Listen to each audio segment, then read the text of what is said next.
할렐루야. 몇 년 전 플로리다 팜비치에서 우리 총회 WPC 총회 세계 선교회 연차 대회를 할 때에 어네스트 해밍웨이가 태어나고 글을 쓴 키 웨스트라는 곳을 가보았습니다.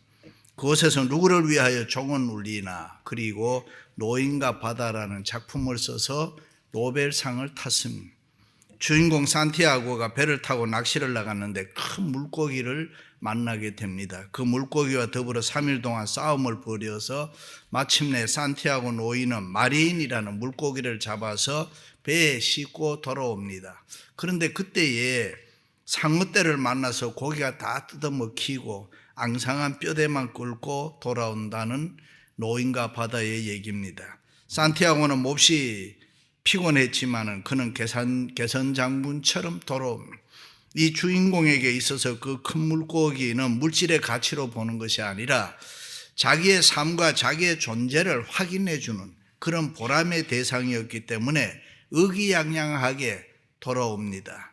뼈만 남은 물고기라도 자기의 건재함을 입증해 주는 영광이라고 생각했습니다. 그리고 마지막 문장에서 이런 이야기를 합니다. The old man was dreaming about the lions. 노인은 사자의 꿈을 꾸고 있었다. 우리는 한 해를 돌이켜 보면서 새해를 맞이해야 하는 중요하고 뜻깊은 길목에 있습니다. 나름대로 지난 한 해를 돌이켜 보면서 결산과 평가를 해봐야 하는 송년주일입니다.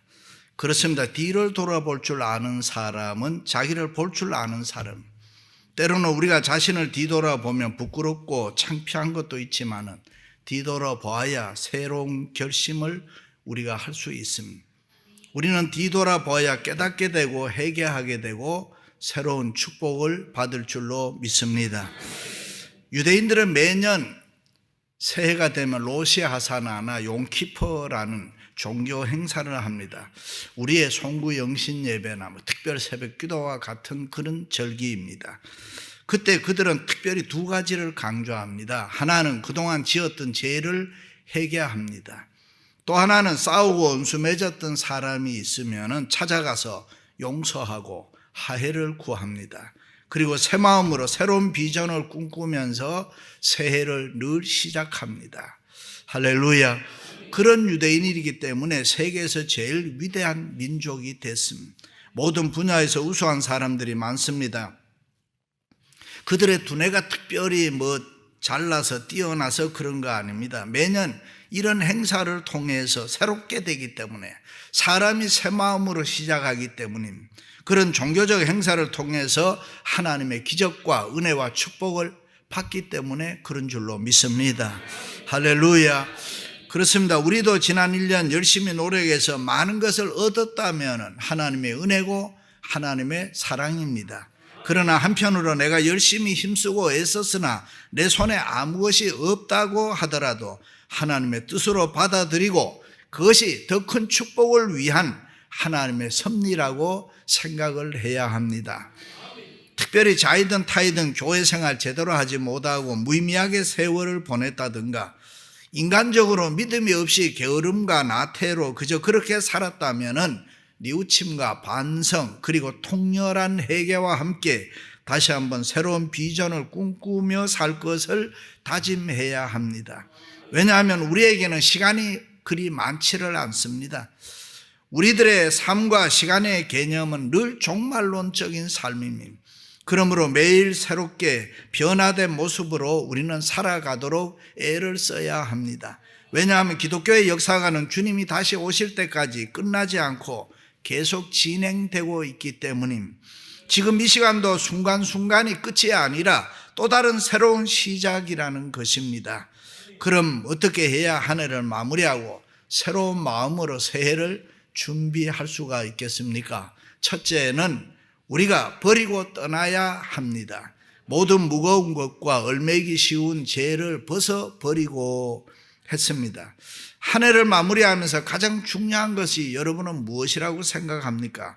우리 마음이 새로워지는 것입니다. 시작도 중요하지만 마지막이 중요한 것은 지난날을 돌이켜보기 때문입니다.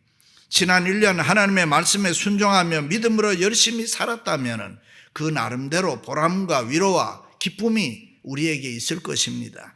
그러나 행여라도 무의미하게 믿음 없이 세상적으로 그저 그렇게 살았다면 회개하며 모든 무거운 것과 얽매이기 쉬운 죄를 벗어버리고 떠나야 합니다. 모든 무거운 것, 어떤 버전에 보면은 끓이끼는 것을 벗어버리라 그랬습니다. 나를 얽매고 있는 여러 가지 불신앙적인 죄를 벗어버리고 떠나야 합니다. 아멘. 보통 사람들은 연말이 되면은 막년회라는 거 합니다. 잊고 싶은 것들을 툭툭 털어버리고 새로운 출발을 하고 싶어서 그럽니다. 세상 사람들이 1년을 마감하면서 잊고 싶은 일들이 많이 있다면은 예수 믿는 우리 그리스도인들에게는 얼마나 더 많겠습니까? 세상 사람들은 그렇게 살지 않는데 주님을 믿는 우리가 그렇게 살았어야 되겠는가? 우리는 하나님 앞에서 좀 다르게 살았어야 되는데 돌이켜보니 오히려 나에게 더 많은 문제가 있지 않았었나 깨닫게 되는 것입니다. 그런데 안타까운 것은 세월이 흐를수록 나이를 먹을수록 인간적인 방법으로 세상을 사는데 더 익숙해져 가고 있다는 사실입니다. 분명히 그것은 하나님의 방법도 아니고 성경의 방법도 아닌데 우리 마음대로 야 목사도 그렇게 살고 장로도 그저 그렇게 살아가는데 너도 그저 쉽게 살아. 때로는 스스로를 위로합니다. 그런데 우리는 그렇게 생각하면은 절대로 안 되는 것입니다. 하나님을 믿고 사는 사람들은 우리가 믿음으로 살지 못했으면은 철저히 회개하고 돌이키고 모든 무거운 것과 얽매이기 쉬운 죄를 벗어버리고 떠나야 할 줄로 믿습니다. 할렐루야. 한 번은 예수님께서 복음을 전하시고 병자들을 고쳐주시다가 해가 지고 날이 저물어지니까 제자들에게 배를 타고 저쪽 건너편으로 가자고 했습니다. 그런데 예수님의 제자들이 예수님의 말씀에 순종해서 배를 타고 갈릴리 바다를 건너가기 위해서는 전제해야 하는 게 있었습니다. 그게 뭡니까? 따르는 무리를 떠나는 것이었습니다. 그렇습니다. 저편으로 건너가기 위해서는 이쪽 생활을 정리를 해야 됩니다. 옛 생활을 떠나야 됩니다. 털어버릴 것은 훌훌 털어버리고 떠나야 합니다. 실수한 것, 잘못한 것, 죄 지은 것 회개하고 버려야 합니다. 억울한 일, 손해본 일, 기분 나쁜 일, 오해, 배신, 마음 아팠던 일 깨끗하게 잊어버리고 우리는 떠나야 합니다. 원수마귀 사탄의 특징은 우리로 하여금 옛 생활을 떠나지 못하게 붙잡아 맵니다. 과거의 잘못을 자꾸 생각나게 해서 고통 가운데 어둠에 거하기를 원하고 있습니다. 하나님의 자녀로서 기쁨과 자유를 다 누리지 못하게 방해를 합니다. 그러나 성령님은 지난날 모든 잘못을 다 잊어버리고 떠나서 자유와 평안을 누리라고 하십니다. 할렐루야. 일찍이 하나님은 아브라함을 영육의 부자로 만들기 위해서는 우상의 도시 갈대아 우르를 버리고 떠나라 그랬습니다. 이스라엘 백성들로 하여금 젖과 꿀이 흐르는 가나안 땅에 들어가게 하기 위해서는 정든 애굽 땅을 버리고 떠나라고 했습니다. 바벨론 포로 생활 70년 동안 이스라엘 백성들이 어느 정도 안정되고 물질로도 풍요로웠습니다. 이방 문화이지만은 세상 쾌락을 즐기면서 살 때입니다. 그런데 그때 하나님께서는 버리고 떠나라고 했습니다. 그 말씀에 순종하여 미련 없이 떠난 사람들은 하나님의 새로운 놀라운 축복을 받았던 것입니다. 할렐루야. 그렇습니다. 우리는 새해를 앞두고 옛 생활을 버리고 떠나야 합니다. 원망과 불평의 자리에서 위선과 거짓의 자리에서 게으름과 나태의 자리에서 낙심과 좌절의 자리에서 떠나야 합니다. 불순종, 불신앙의 자리에서 우리가 떠나야 되는 것입니다. 신앙생활을 하다 보면 반드시 죄는 아니라고 하더라도 믿음 생활하는데 방해되는 것이 있습니다. 그것을 버리고 떠나야 합니다. 인터넷, 몰래 숨어보는 간음증, 카지노, 노름, 욕심, 탐심 다 버려야 합니다. 골프는 좋은 운동이라고 하지만은 어떤 집사님이 하도 골프를 치니까 부인이 신문에 광고를 했습니다. 남편을 팔겠음. 남편을 사가는 사람에게는 골프채 하나와 개도 더물어 줌. 그리고 광고를 냈습니다. 그 광고가 나간 후에 많은 사람들이 전화가 와서 남편은 싫고 개만 줄 수 없느냐.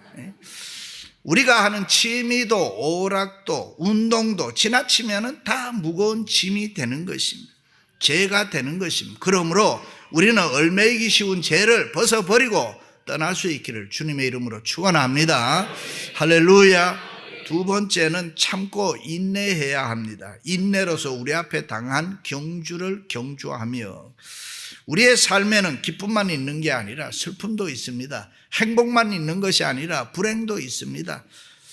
좋은 일만 있는 것이 아니라 힘들고 슬픈 일, 굳은 일도 있습니다. 그렇다면 왜 하나님은 믿음 생활을 잘하는 우리에게 고통과 아픔과 눈물을 주셨을까?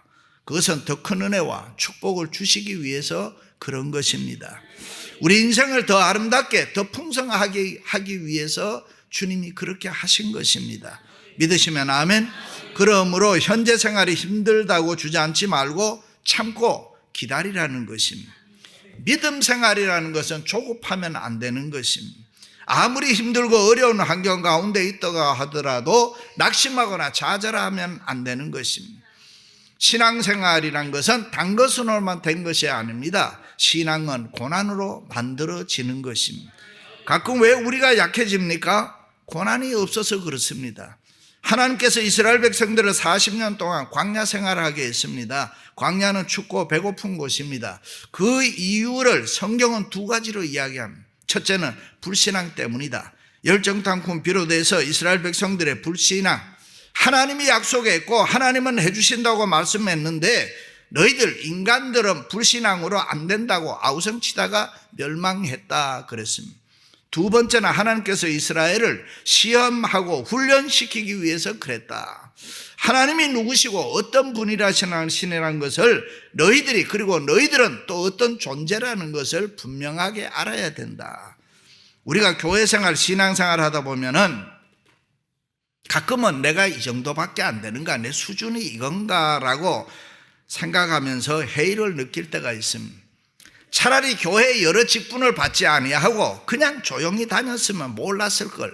장로가 되고 권사가 되고 집사가 되고 교역자로, 아니면 초장이나 목장의 리더로 일하다 보니까 미천이 나타나고 부끄럽고 창피스러울 때가 있습니다. 다시 말해 가만히 있으면 모를 텐데 찬양대에 들어가서 노래를 부르다가 보니까 음치라는 것을 옆 사람이 알게 됐습니다. 그렇다면 왜 하나님께서 창피스럽게 우리에게 교회에서 봉사하라고 직분을 주셨을까? 그것은 하나님이 누구시라는 것, 내가 누구란 것을 바로 알게 하기 위해서입니다. 다시 말해 나라는 존재는 하나님 없이는 살 수 없는 무능한 존재다.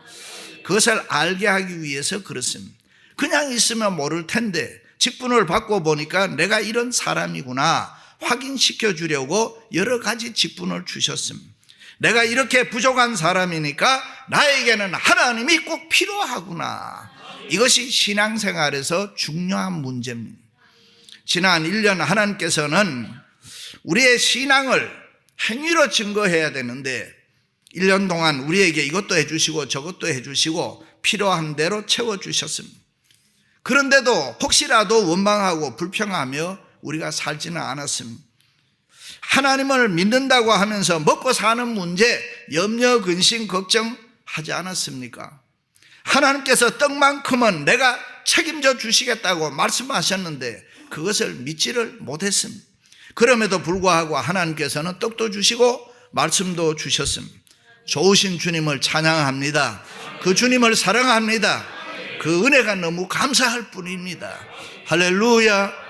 세상이 우리를 유혹하는 것들과 피곤하게 만든 것들이 많이 있어도 선을 행하되 낙심하지 말지니 때가 이름에 피곤하지 아니하면 거두리라 그랬습니다.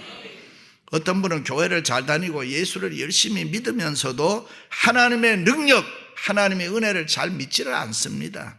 하나님을 믿으면은 이런 복을 받습니다 하면 아멘 하면 되는데 글쎄 그럼 어떻게 하자는 겁니까? 무슨 대책이 있습니까? 그렇게 믿으니까 신앙의 기적이 없습니다. 함께 사는 남편도 아내도 믿지 못한다고 아우성치고 교회에서도 장로 목사 못 믿는다고 아우성입니다. 그러나 한번 깊이 냉정하게 생각해 보시기 바랍니다. 먹고 살아야 되잖아요. 믿어야 먹고 살잖아요. 같이 살려면 또 믿어야 되잖아요. 지나친 의심은 사단의 충동입니다. 쓸데없는 의심은 내 삶에 전혀 도움이 되지 않는 것입니다. 그러므로 예수님 이 세상에 계실 때 많은 사람들이 예수님 따랐습니다. 그런데 그들이 다 믿음이 좋아서 따랐던 것은 아닙니다. 그들이 따를 때의 동기가 순수했느냐? 절대로 그렇지 않습니다.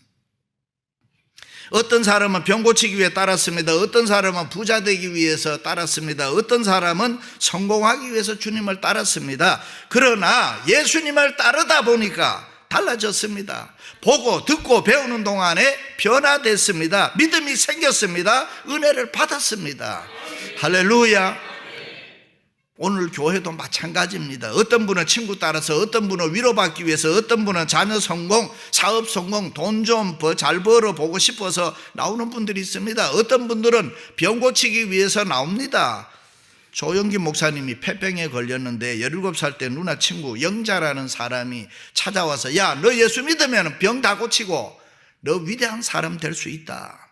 이 한마디가 그 인생을 완전히 변화시켰습니다. 그리고 성경을 주었는데 목사님이 그 성경을 읽어보니까 전부 병 고치는 얘기더랍니다. 그렇습니다. 성경은 사업하는 분이 읽으면 사업하는 방법이 다 나옵니다. 어머니가 읽으면 자녀 교육하는 방법만 다 나옵니다. 성경에는 인간들이 살아가면서 필요한 모든 해답이 다 들어가 있습니다. 믿으시면 아멘. 사랑하는 성도 여러분, 어떤 어려운 일이 있어도 참고 인내하면서 승리하시기를 주님의 이름으로 축원합니다. 할렐루야. 세 번째는 예수님 바라보며 새로운 비전을 꿈꿔야 합니다. 믿음의 주여 또 온전하게 하시는 이인 예수를 바라보자. 새로운 출발을 위해서 뭐를 합니까? 예수님 바라봐야 돼요.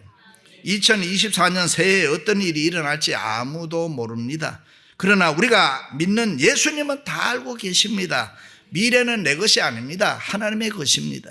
때때로 환난과 풍파가 일어날 수도 있습니다. 그때 풍랑을 맞아 배가 뒤집혀 죽게 되는데 누가 해결합니까? 누가 우리를 건질 겁니까? 아무도 할 수 없습니다. 인간은 누구도 해결할 수가 없습니다. 그러나 주님은 하십니다. 우리가 믿는 예수님은 하십니다. 할렐루야. 목사님 어떻게 해야 돈 많이 벌어 부자 될 수 있어요? 목사님 나 어떻게 해야 괜찮은 여자 만날 수 있어요? 뭐 종종 이렇게 묻는 분들이 있습니다. 재수가 좋아야 됩니다. 운이 있어야 됩니다. 재수가 없으면, 운이 없으면 아무것도 안 되는 것입니다. 운이 좋다, 재수가 좋다, 이게 무슨 말입니까? 인간은 누구나 하나님의 은혜를 받아야 합니다. 가끔 장로님들이 저보고 목사님은 인덕이 참 많다 그런 이야기 합니다. 그게 하나님의 은혜입니다. 박 목사가 잘생겨서 그러나 이래. 물론 잘생겼지만 그거 아니에요. 원인이 우리에게 없어요. 근거가 인간에게 없어요. 누가 우리에게 좋은 거 주시고 누가 우리를 도와주시느냐? 지금도 살아계시는 하나님이라. 할렐루야. 그래서 인간은 하나님의 은혜를 받아야 되는 거예요. 그래서 우리는 예수님 바라봐야 됩니다. 세상 사람들 바라보지 말아야 됩니다. 언제 어떻게 변할지 모르는 게 세상이고 사람들입니다. 그러므로 어제나 오늘이나 영원토록 변함없으신 예수님을 딱 바라보고 살아가요. 베드로가 세상 물결을 바라볼 때에 넘어졌습니다. 물에 빠졌습니다. 그러나 예수님 바라볼 때 물 위를 걸었다 그랬습니다. 예수님 바라보지 아니할 때 우리에게 시험이 옵니다. 내 마음이 왜 섭섭해집니까? 예수님을 안 보니까. 예수님 바라보지 않으면 우리 마음이 저절로 삐딱해지고 싸우고 생각이 삐딱해져서 어려운 것이 많이 찾아옵니다. 그렇습니다. 예수님 바라보면 믿음으로 새로운 꿈을 꾸면 모든 꿈이 우리에게 이루어질 줄로 믿습니다. 범사가 형통합니다. 예수님이 우리와 함께 해 주시는 것입니다. 말씀으로 천지 만물을 창조하신 그분의 한마디면은 우리 인생은 대박이 될 수가 있습니다. 내가 산을 향하여 눈을 들리라. 나의 도움이 어디서 올고 나의 도움이 천지를 지으신 여호와에게서로다. 할렐루야. 그 예수님 바라보면 죄지을 수가 없어요. 그 예수님 바라보면 미워하고 증오할 수가 없어요. 그 예수님 바라보면 원망 불평 없습니다. 기쁨과 감사가 넘칩니다. 믿음으로 기도하게 되는 것입니다. 그렇습니다. 우리 인생사에서 가장 중요한 것이 이 믿음의 기도인 것입니다. 그 믿음으로 하나님의 은혜를 구해야 되는 것입니다. 그러면 사람이 달라집니다. 우리의 모습이 달라지고 믿음이 있으면 여유가 있고 담대해지고 세상 사는 모습이 세상 사람과는 전혀 달라지는 것입니다. 할렐루야.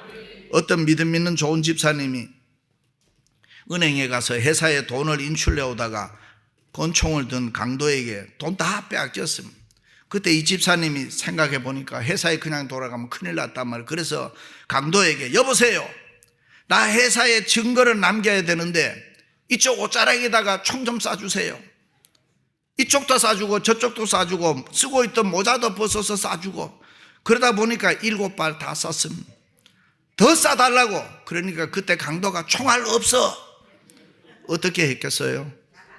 그냥 잡았지요 뭐. 할렐루야. 그렇습니다. 믿음은 그저 바라는 것이 아니고 믿음은 현재입니다. 보통 사람들이 그래요. 내가 이렇게 믿다 보면은 언젠가는 성령 충만하겠지, 은혜 받겠지. 절대로 그렇지 않습니다. 그러므로 나는 지금 성령 받았네, 나는 지금 새로워졌네, 내 비전은 지금 이루어지네, 나는 지금 할 수 있어. 현재 지금 그것을 확인하고 우리가 믿어야 되는 것입니다. 그게 믿음인 것입니다. 할렐루야.